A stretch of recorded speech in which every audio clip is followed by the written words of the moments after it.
हिमाचल विधानसभा के मानसून सत्र के दूसरे दिन की कार्यवाही हंगामेदार रही। दरअसल सत्र शुरू होते ही विपक्ष के सदस्य मंडी लोकसभा क्षेत्र से सांसद रामस्वरूप शर्मा की संदिग्ध मौत मामले में जांच की मांग करने लगे।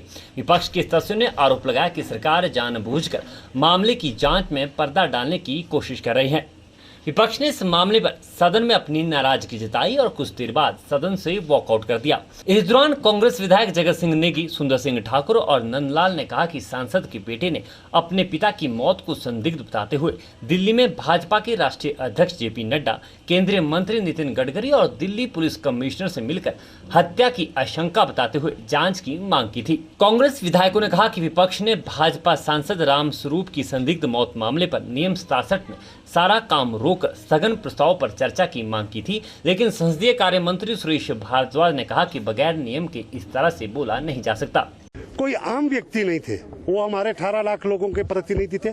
मंडी पार्लियामेंट क्षेत्र के एक बहुत ही अंतर से जीते हुए जो है सांसद थे, उनके बेटे आनंद स्वरूप ने 10 जुलाई को दिल्ली में जाकर नड्डा जी से मिले, गडकरी जी से मिले और उसके साथ दिल्ली पुलिस की ये फोटो है, दिल्ली पुलिस को वो मिले। उन्होंने कहा कि मेरे पिताजी की हत्या की आशंका उन्होंने जताई है। बात उनके परिवार की है तो चलो अब परिवार कह रहा है, लेकिन उनका परिवार तो पूरा संसदीय क्षेत्र था। पूरे संसदीय क्षेत्र की जनता जानना चाहती है कि हमारे सांसद जो 4 दिन पहले कोरोना वैक्सीन लगाते हैं, या डॉक्टर ने कहा कि उनका मानसिक संतुलन बिल्कुल सही था, वो किसी दबाव में नहीं थे, और उसके साथ में उन्होंने रात को अगले दिन की दिनचर्या अपने स्टाफ से डिस्कस की।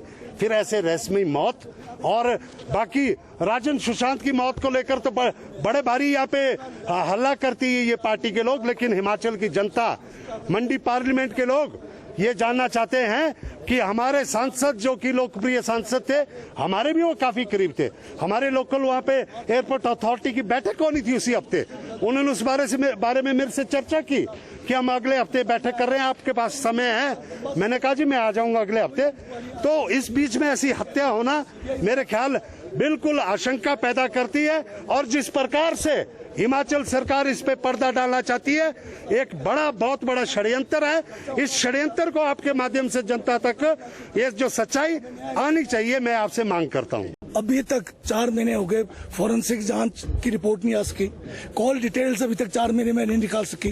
तो उनके बेटे ने भी जो है वहां पर जाकर दिल्ली पुलिस से, नितिन गडकरी से, मुख्यमंत्री से, सबसे जो है गुहार लगाई कि इसकी जांच जो है तेजी से की जाए, सीबीआई से की जाए। परंतु वर्तमान सरकार जो नरेंद्र मोदी जी की सरकार है दिल्ली में, जिनके पास पूरा पुलिस प्रशासन जो दिल्ली का है उनके अधीन है, एक सांसद, वो भी सिटिंग सांसद की मृत्यु हुई, उसके बारे में जांच नहीं हो रही है। तो ये बहुत गंभीर मामला है। इस मुद्दे को लेकर आज हम विपक्ष ने जो है ये नोटिस भी दिया था, उसकी चर्चा मांग रहे थे जो, और हम मंडी के तीनों जो है मंडी चुनाव क्षेत्र से जो सांसद का है उसमें हम लोग जो है तीनों वहां से आते हैं। तो गंभीर मामला इसको उठाया था, तो इसमें हमें चर्चा मिलनी चाहिए थी, क्योंकि माननीय मुख्यमंत्री जी ने जो 19 तारीख को पिछले बजट सत्र में मार्च में उन्होंने कहा कि आप थोड़ा देर रखिए, जो कुछ इन्वेस्टिगेशन होगा उसके बाद आगे करेंगे। तो 4 महीने एक जो मामला है सांसद के मामले में, अगर 4 महीने लंबा इसको खींचा जाए, जिसमें आप अभी तक कहीं भी नहीं पहुंच पाए, तो इसका मतलब यह है कि ये जांच जो है जानबूझकर इस पे पर्दा डालने की कोशिश की जा रही है। हम तो सिर्फ अपने माननीय मुख्यमंत्री जी से ये कहना चाहते थे कि सीबीआई जांच के लिए आप रिकमेंडेशन भेजिए ना यहाँ से, जबकि उन्होंने कहा है, उनका वक्तव्य हुआ था 19 तारीख को मार्च में, उन्होंने ये कहा था कि अगर परिवार वाले चाहें, जरूरत महसूस होती है हिमाचल के लोगों को, तो यहाँ पक्का जो है हम जो है सीबीआई की जांच की रिकमेंडेशन देंगे।